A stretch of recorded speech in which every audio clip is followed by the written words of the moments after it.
যে শ্রেণীবিন্যাসের ধাপগুলো। তো কিছু সম্পর্কে আমরা জানবো। প্রথমে জানবো যে প্রজাতি। আমরা ট্যাক্সোনমিক হায়ারার্কি যে সর্বনিম্ন ধাপ পড়েছিলাম সেটা হচ্ছে প্রজাতি। তো প্রজাতি কাকে বলবো? প্রজাতি আমরা জানি যে মানুষকে আমরা একটা প্রজাতির মধ্যে ধরি, গরুকে একটা প্রজাতির মধ্যে, ছাগলকে একটা প্রজাতির মধ্যে, কুকুরকে একটা প্রজাতির মধ্যে, পাখিদেরকে একটা, বিভিন্ন টিয়া পাখিরা তারা একটা প্রজাতি, শালিক পাখি আর একটা প্রজাতি। অর্থাৎ মানে প্রজাতি বলতে বোঝায় বহিরাকৃতিতে সাদৃশ্যযুক্ত, যারা বাইরের দিক থেকে একই রকম দেখতে, সেই রকম সাদৃশ্যযুক্ত জীব যারা নিজেদের মধ্যে জনন করতে পারে তাদেরকে আমরা বলবো প্রজাতি। আরো একবার রিপিট করছি, যারা বহিরাকৃতিতে সাদৃশ্যযুক্ত এবং নিজেদের মধ্যে জনন করতে পারে, যাদের ক্রোমোজোমের গঠন, জিনের বিন্যাস, আকার আকৃতি, আচরণ, খাদ্যের অভ্যাস, বাসস্থান, জীবনযাপন সমস্ত কিছু একই, সেই রকম জীবগোষ্ঠীকে আমরা বলবো প্রজাতি। প্রজাতির অনেক রকম ধারণা দেওয়া হয়েছে। বায়োলজিক্যাল স্পিসিস কনসেপ্টে বলা হয়েছে যে যারা বহিরাকৃতিতে একই এবং নিজেদের মধ্যে জনন করতে পারে। এবার জনন করতে পারে তারাই যাদের মধ্যে ডিএনএ বা ক্রোমোজোমের মিল রয়েছে। তো প্রজাতি হচ্ছে ট্যাক্সোনমিক হায়ারার্কির সবথেকে ক্ষুদ্রতম অংশ, যেখানে এক গোষ্ঠী জীব যারা জননে সক্ষম নিজেদের মধ্যে। এবার প্রজাতির একটা ভাগ হচ্ছে উপপ্রজাতি। উপপ্রজাতি সবসময় যে বহিরাকৃতিতে সাদৃশ্যযুক্ত হবে তার নাও হতে পারে। যেমন উপপ্রজাতি মানুষের ক্ষেত্রে এখনো কোনো রকম উপপ্রজাতি আমরা পাইনি। প্যান্থেরা লিও পার্সিকা বলে একটা উপপ্রজাতি আছে। প্যান্থেরা লিও সাধারণত সিংহের বিজ্ঞানসম্মত নাম। তো প্যান্থেরা লিও পার্সিকা, পার্সিকাটা উপপ্রজাতি। কেন? কারণ এই জাতীয় সিংহরা যারা শুধুমাত্র প্যান্থেরা লিও, তাদের সঙ্গে মিলটা খুব কম, বহিরাকৃতিগত দিক থেকে কিছু পার্থক্য রয়েছে, অথচ তারা কিন্তু নিজেদের মধ্যে জনন করতে পারে। তাহলে উপপ্রজাতি হচ্ছে প্রজাতির আরো ছোট অংশ, যে যারা বহিরাকৃতিতে মিল নেই, মানে মিল বলতে একেবারেই অমিল তা নয়, মানে একটা হাতি একটা পাখি এরকম বলছি না আমি, দুটোই সিংহ, কিন্তু একটা সিংহের গঠনটা খানিকটা ওই সিংহের থেকে আলাদা, এবং তারা নিজেদের মধ্যে বিভিন্ন ভৌগোলিক অবস্থানে অবস্থান করে। কেউ হয়তো আমেরিকায়, কেউ হয়তো ভারতবর্ষে, কেউ হয়তো আফ্রিকাতে বসবাস করছে, এবং নিজেদের মধ্যে তারা আন্তঃপ্রজননে প্রজনন করতে সক্ষম, তাদেরকে আমরা বলবো উপপ্রজাতি। তার থেকে ছোট হচ্ছে গোত্র। তো গোত্র বোঝার আগে বুঝতে হবে ডিম। ডিম মানে ওই ডিম নয়, ডিম ইংরেজিতে ডিএমই। তো ডিম হচ্ছে, ধরে নেওয়া যাক ডোমকলের পপুলেশনটাকে নিয়ে আমি আলোচনা করছি, মানুষকে নিয়ে আলোচনা করি। তাহলে মানুষের, ডোমকলে কিছু মানুষ থাকে, তাহলে ডোমকলের স্থানীয় পপুলেশনটা হচ্ছে ডোমকলের ডিম। এবার ডোমকল থেকে একটু ভেতরের দিকে গেলাম, তাহলে যদি আমরা ওইদিকে বাবলাগোনা বা রসুলপুর বা ভগীরথপুর, ওইদিকে আমরা টিকরবেড়িয়ার দিকে যাই, তো ভাদুরিয়াপাড়া টিকরবেড়িয়া, তো ওই দিকটা ওখানে নিজস্ব একটা পপুলেশন আছে। তাহলে ওই পপুলেশনগুলো ওই স্থানের ডিম। তাহলে একটা ছোট্ট এলাকার স্থানীয় পপুলেশনকে বলা হয় ডিম। ডিমগুলো নিয়ে তৈরি হয় ক্লান বা গোত্র, গোত্রগুলো নিয়ে উপপ্রজাতি, প্রজাতি, উপপ্রজাতি নিয়ে প্রজাতি। এবার একই রকম ভাবে অনেকগুলো প্রজাতি যাদের মধ্যে সাদৃশ্য আছে তাদেরকে নিয়ে গণ, অনেকগুলো গণ নিয়ে তৈরি হচ্ছে কি বর্গ বা গোত্র, পরপর ধাপ অনুযায়ী এরকম ট্যাক্সোনমিক হায়ারার্কিতে তৈরি হয়েছে। এবারে আমরা তাহলে এগুলো বুঝলাম। এবারে আমরা ট্যাক্সোনমির দ্বিতীয় ধাপ বলেছিলাম যে নামকরণ, এবং বারবার আমি বলেছিলাম এই নামকরণটা আমাদের কোনো মানুষ বা অন্য কোনো প্রাণীর নামকরণ নয়, এটা একটা বিজ্ঞানসম্মত পদ্ধতিতে নামকরণ করার পদ্ধতি। তো এই নামকরণটা কিছু নিয়ম আছে, এবং নিয়মটা আমাদের শিখিয়েছিলেন বিজ্ঞানী ক্যারোলাস লিনিয়াস। তোমরা সবাই দু একটা বিজ্ঞানসম্মত নাম জানো, এবং খুব এটাও জানো যে মনে রাখা একটু কষ্টকর, যেহেতু সেটা একটু অন্যরকম নাম হয়। তো আগে পৃথিবীতে অজানা অজানা জীবের সংখ্যা লক্ষ লক্ষ কোটি কোটি। এবার সমস্ত জীবের নামকরণ যদি এত বড় বড় হয় আমি মনে রাখতে পারবো না। তো সেই জন্য বিজ্ঞানী ক্যারোলাস লিনিয়াস প্রথম একটা সহজ নামকরণের পদ্ধতি আবিষ্কার করেন। তার নামকরণকে বলা হয় দ্বিপদ নামকরণ।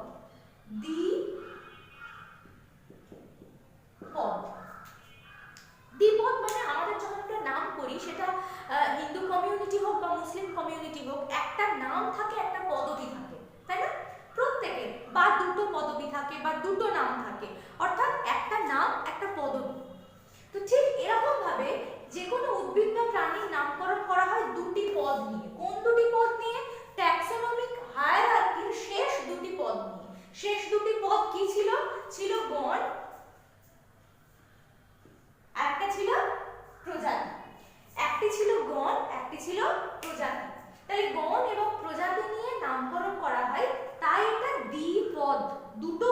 তাই গণ এবং প্রজাতি। এটা কে বললেন?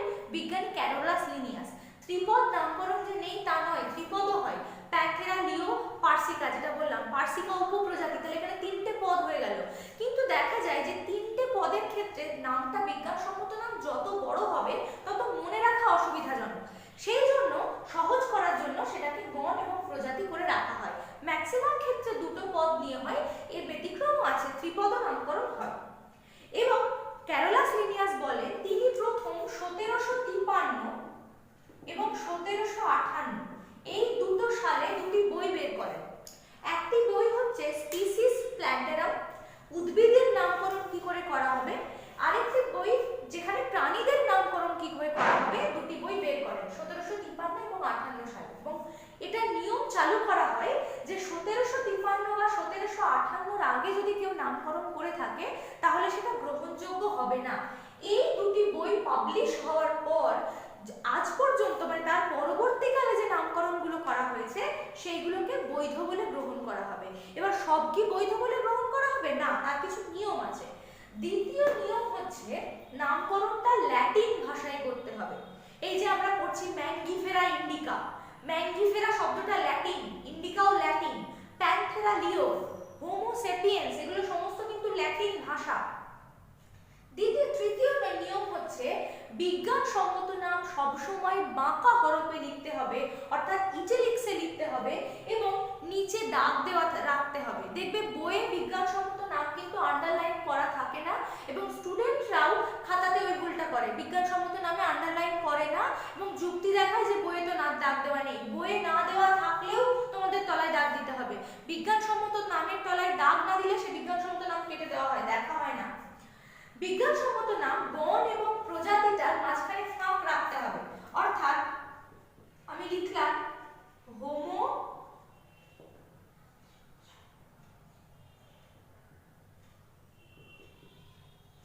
সেপিয়েন্স, এটা গণ, এটা প্রজাতি।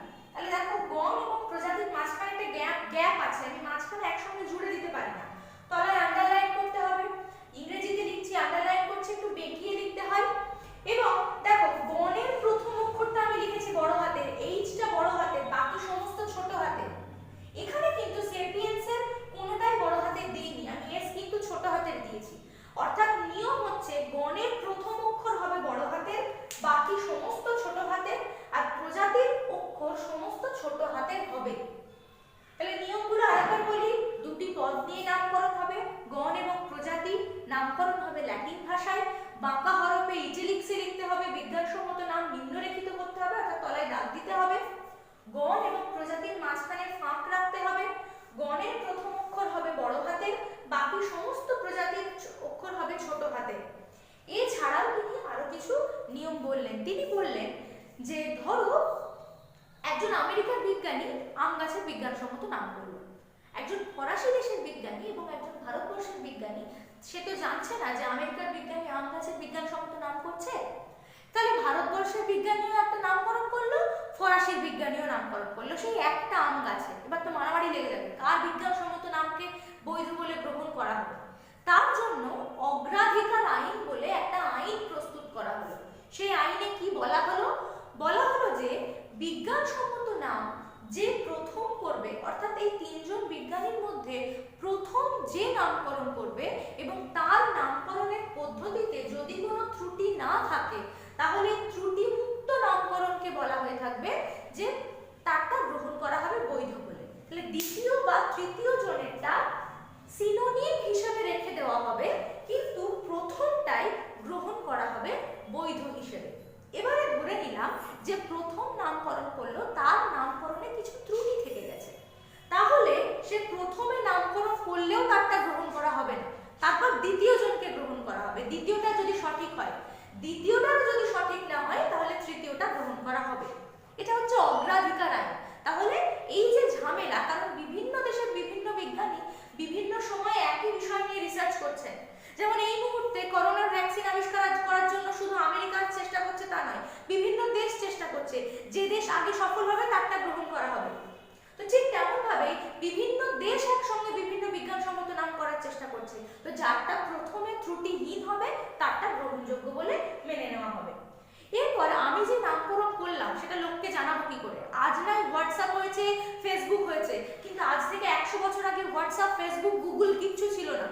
তো ক্যারোলাস লিনিয়াস তো সেই সময় তার নিয়ম কানুনগুলো লিখেছিলেন। তিনি তো লিখতে পারেন না যে হোয়াটসঅ্যাপে সেন্ড করে দেবো। তাহলে কি করে জানাবো যে আমি নামকরণ করেছি? আন্তর্জাতিক পত্রিকা, মানে যে পত্রিকা বিশ্বের সমস্ত দেশে যায়, আনন্দবাজার পত্রিকায় ছাপালে হবে না, পৃথিবীর সমস্ত দেশে অর্থাৎ ম্যাক্সিমাম কান্ট্রিগুলোকে কভার করে এইরকম দেশগুলোতে যে যে পত্রিকাগুলো যায়, আন্তর্জাতিক পত্রিকায় ছবি সহ সেই আন্তর্জাতিক নামকে পাবলিশ করতে হবে, যেন সমস্ত দেশের মানুষ জানতে পারে। না হলে আমার পক্ষে জানানো সম্ভব নয়। আজ হয়তো যুগ অনেক উন্নত হয়েছে, আজ মানে পেপারে পাবলিশ না করলেও আমাদের অনেক গণমাধ্যম আছে, সোশ্যাল সাইট আছে যার মধ্যে আমরা জানাতে পারি, কিন্তু ক্যারোলাস লিনিয়াসের সময় এগুলো ছিল না। তিনি বলেছিলেন এটাও একটা নিয়ম যে বিজ্ঞানসম্মত নাম করার পর সেটাকে ছবি সহ এবং যিনি নামকরণ করছেন তার ছবি সহ পাবলিক মানে ইন্টারন্যাশনাল নিউজ পেপারে পাবলিশ করতে হবে।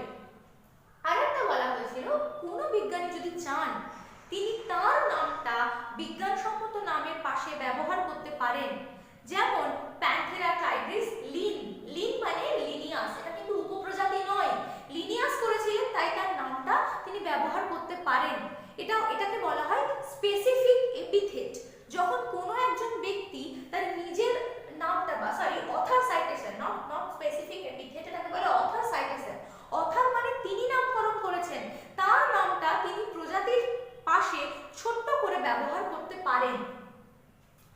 এবারে এই যে নামকরণ, তাহলে এটা গেল নামকরণের পদ্ধতি। তাহলে নামকরণ হবে গণ এবং প্রজাতি দুটো নিয়ে এবং এইভাবে ধাপে ধাপে নামকরণ করা হয়। এবারে ধরা যাক কোনো একজন বিজ্ঞানী কোনো একটা নামকরণ করেছিলেন এবং তার নাম দিয়ে তিনি পাবলিশ করে গেছেন। আজ থেকে 100 বছর পর সেটা নিয়ে রিসার্চ করতে গিয়ে দেখা যাচ্ছে যে সেখানে কিছু ত্রুটি থেকে গেছে, সেটাকে আবার পুনরায় তার নামকরণ করতে হবে বা ত্রুটিটা সংশোধন করতে হবে। সেক্ষেত্রে কি করা হবে? সেক্ষেত্রে প্রথম যে বিজ্ঞানীর নাম সেটাকে ব্র্যাকেটে রেখে পরবর্তী যে বিজ্ঞানী যেটাকে সংশোধন করলেন তার নামটা বাইরে দেওয়া যাবে। তাহলে দ্বিপদ নামকরণের নিয়মাবলীগুলো আমাদের এখান থেকে পড়তে হবে। প্রজাতি, উপপ্রজাতি, ক্লাইন্ট বা গোত্র কাকে বলে, অগ্রাধিকার আইন কাকে বলে। এবার আরো এর সঙ্গে কিছু জড়িয়ে আছে যেটাকে বললাম অথর সাইটেশন, কোনো বিজ্ঞানী তার নাম ব্যবহার করতে পারে। স্পেসিফিক এপিথেট যে শব্দটা আমি ব্যবহার করেছিলাম সেটা হচ্ছে যখন কোনো বিজ্ঞানসম্মত নাম বিজ্ঞানসম্মত পদ্ধতিতে ত্রুটিহীনভাবে করা হয় তখন যেটা পাবলিকলি প্রকাশ করা হয় ইন্টারন্যাশনাল নিউজ পেপারে, তখন তাকে আমরা বলবো ভ্যালিড পাবলিকেশন বা ভ্যালিড। কোনো কিছু ভ্যালিড মানে কি, ইনভ্যালিড হয়ে গেলে কি বলে সেটাকে বলে সেটা গ্রহণযোগ্য নয়, ভ্যালিড মানে সেটা গ্রহণযোগ্য। তো যখন সেটা সবাই গ্রহণ করবে তখন তাকে বলবো ভ্যালিড পাবলিকেশন, আর এটাই হচ্ছে স্পেসিফিক এপিথেট। ঠিক আছে, একেবারে লাস্ট পর্যায়ে আমরা চলে এসেছি, আর কয়েকটা জিনিস আছে তাহলে আমরা ট্যাক্সোনমি চ্যাপ্টারটা কভার করে ফেলবো। তো আমরা লাস্ট টপিক পড়ছিলাম যে নামকরণ। তো যেটা বলছিলাম যে অনেক সময় দেখা যায় যে একই প্রজাতির এক দেশের বিজ্ঞানী একরকম নামকরণ করলেন, অন্য দেশের বিজ্ঞানী অন্য একটা নামকরণ করে ফেললেন, সেক্ষেত্রে কি হবে সেটা। তো সেটা সেরকম একটা এক্সাম্পলকে আমরা বলবো সিনোনিম, যেটা বললাম। এটা এখানে দুটো আমি এক্সাম্পল দিয়েছি, থিয়াস চাইনেন্সিস বা ক্যামেলিয়া চাইনেন্সিস, দুটোই কিন্তু চা গাছের বিজ্ঞানসম্মত নাম। দেখো এটা কিন্তু গ্রহণযোগ্য, থিয়াস চাইনেন্সিস বা ক্যামেলিয়া চাইনেন্সিস। তো এই দুটো একটা গাছেরই বিজ্ঞানসম্মত নাম, একটা গণ প্রজাতিটা একটা গণ, দুটো আলাদা, তাহলে এরা একজনেরই দুটো নাম, তাহলে এটা হচ্ছে সিনোনিম। যেমন করে আমরা ইংরেজিতে পড়ি সিনোনিম বা সমার্থক শব্দ এক কথায়। হোমোনিম, হোমোনিম মানে হচ্ছে বাংলায় বললে সমোচ্চারিত শব্দ। আমরা যখন ছোটবেলায় পড়তাম যে কুল মানে কি, কুল মানে কি, সেই রকম সমোচ্চারিত শব্দ। ইম্পেটিয়েন্স ক্যাপেন্সিস মারবার, ইম্পেটিয়েন্স ক্যাপেন্সিস থার্নবার্গ, এই দুটো বিজ্ঞানসম্মত নাম। দেখো এই দুটো আলাদা, মারবার বা থার্নবার্গ, ইম্পেটিয়েন্স ক্যাপেন্সিস দুটো একই, গণ আর প্রজাতি দুটো। তো যখন দুটো ভিন্ন ভিন্ন আলাদা উদ্ভিদ বা আলাদা প্রাণী একই রকম বিজ্ঞানসম্মত নাম হয়ে যাবে তখন তাকে আমরা বলবো হোমোনিম। এটার সাথে এটা তফাৎ কি, এটা একজনেরই দুটো নাম, আর এটা নামটা একই কিন্তু নামটা দুজনের, এটা একজনের এটা আরেকজনের, সেটা হচ্ছে হোমোনিম। নেক্সট আসবো টটোনিমটা, খুব ইন্টারেস্টিং এবং খুব ভালো লাগবে, মনে রাখাও খুব সুবিধা। সেটা হচ্ছে যাদের গণ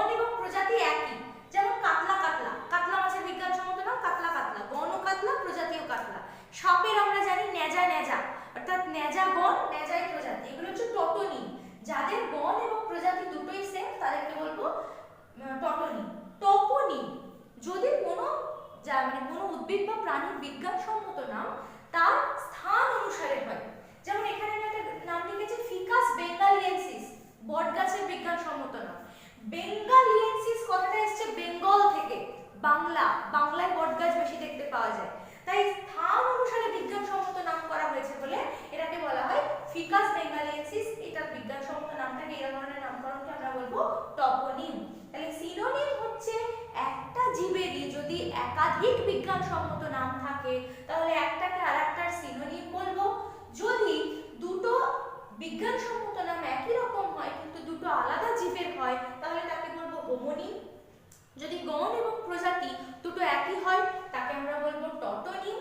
আর যদি কোনো বিজ্ঞানসম্মত নাম সেই স্থান অনুসারে হয় তাহলে তাকে আমরা বলবো টপোনিম। এবারে লাস্ট টপিক ছিল আমাদের শ্রেণীবিন্যাসের প্রামাণ্য দলিল সংরক্ষণ। আমি বলেছিলাম যে সব কাজ করার পর অর্থাৎ শনাক্তকরণ, নামকরণ, শ্রেণীবিন্যাস কমপ্লিট, এবার তাকে আমাকে দলিল হিসেবে সংরক্ষণ করে রাখতে হবে। সাধারণত কোনো জীব বা প্রাণীকে, উদ্ভিদ হলে তাকে আমরা হার্বেরিয়াম শীটের মাধ্যমে সংগ্রহ করে রাখি, আর প্রাণী হলে তাকে অ্যালকোহলের মাধ্যমে সংরক্ষণ করে রাখা হয়। এবারে কোনো বিজ্ঞানী প্রথম যিনি বিজ্ঞানসম্মত নাম আবিষ্কার করে যাবতীয় সমস্ত কিছু করলেন, প্রথম যে নমুনাটাকে তিনি মানুষের জন্য রেখে দেবেন, সংরক্ষণ করে দেবেন, প্রকৃত নমুনাটাকে, তাকে বলবো হলোটাইপ। ধরে নেওয়া যাক কোনো একজন বিজ্ঞানী প্রথম আম গাছের বিজ্ঞানসম্মত নাম করেছেন ম্যাঙ্গিফেরা ইন্ডিকা। তো তিনি যে নমুনাটাকে নিয়ে নামকরণ করেছিলেন সেই নমুনাটাকে লিখে তার পাশে কি করা হয়, তার পাশে তার ট্যাক্সোনমিক হায়ারার্কির যে 7টা ধাপ, সেটা রাজ্য, বর্গ, গোত্র, গণ, প্রজাতি, পর্ব, গোত্র, গণ, প্রজাতি, যে 7টা ধাপ, তার কোন বর্গ, কোন রাজ্য, সবগুলো পাশে লিখে যেখানে সংরক্ষণ করে রেখেছেন কোনো মিউজিয়ামে, তখন সেই নমুনাটাকে আমরা বলবো হলোটাইপ। আইসোটাইপ তোমার কেমিস্ট্রিতে পড়েছো, আইসোমার, যখন একই রকম সংকেত হয়, তাই না, গ্লুকোজ আর ফ্রুক্টোজ C6H12O6 দুটো একজন একজনের আইসোমার, কারণ গঠন আলাদা, সংকেতটা একই। ঠিক তেমনি আইসোটাইপ হচ্ছে হলোটাইপের হুবহু একটি কপি যদি আমরা আরেকটা তৈরি করি তাকে আমরা বলবো আইসোটাইপ। এবার নিওটাইপ, কখনো যদি হলোটাইপ ক্ষতিগ্রস্ত হয়ে গেল, অর্থাৎ নষ্ট হয়ে গেল, মানে কোনো রকম ভাবে যতদিন হোক আর দীর্ঘদিন সংরক্ষণ করার ব্যাপার, নষ্ট হয়ে যেতেই পারে। তো নষ্ট হয়ে গেলে তো পুনরায় আবার আমাকে তৈরি করতে হবে একটা নমুনা, সেক্ষেত্রে যে নমুনাটা ব্যবহার করা হবে তাকে আমরা হলোটাইপ বলবো না, তখন তাকে আমরা বলবো নিওটাইপ। সিনটাইপ কাকে বলবো? সিনটাইপও তাই, যদি কখনো হলোটাইপ বা নিওটাইপটা নষ্ট হয়ে যায় তখন যদি কোনো নমুনাকে আমরা ব্যবহার করে থাকি এবং কোনো বিজ্ঞানী যদি কোনো এক্সাক্ট হলোটাইপ ব্যবহার না করে, অর্থাৎ তিনি যদি কোনো হলোটাইপ ব্যবহার না করে, অর্থাৎ এক্সাক্ট একটা কপি ব্যবহার না করে একাধিক কপিকে হলোটাইপ হিসেবে ব্যবহার করে, তখন তাকে আমরা বলবো সিনটাইপ। ট্যাক্সোনমি চ্যাপ্টারে আমাদের এতটুকু পড়তে হবে। এবার আমি একটুখানি সামারি করে দিই প্রথম থেকে, যে এক্স্যাক্টলি কোন কোন জায়গাগুলো পড়ব। প্রথমে পড়ব ট্যাক্সোনমি কাকে বলে, কোন বিজ্ঞানী প্রথম ট্যাক্সোনমি শব্দটি প্রবর্তন করেন, ট্যাক্সোনমির গুরুত্ব, সিস্টেমেটিক্স কাকে বলে, ট্যাক্সোনমিক যে 4টি ধাপ সেগুলো কি, নামকরণের নিয়মাবলী, নামকরণের ভেতরে যে এই হোমোনিম, সিনোনিম, টটোনিম, টপোনিম এই জায়গাগুলো, এবং শ্রেণীবিন্যাসকে কত রকম ভাবে ভাগ করা যায়, কৃত্রিম, প্রাকৃতিক, জাতিজনিগত, এবং শ্রেণীবিন্যাসের যে 7টা ধাপ, প্রত্যেকটা ধাপকে পরপর মুখস্থ করতে হবে, ক্যাটাগরি কাকে বলে, ট্যাক্সন কাকে বলে, এবং সেখান থেকে হলোটাইপ, আইসোটাইপ, নিওটাইপ, সিনটাইপ এই জাতীয় প্রশ্নগুলো এখান থেকে আমাদেরকে পড়তে হবে। তাহলে ট্যাক্সোনমি চ্যাপ্টারটা এখানেই শেষ হচ্ছে।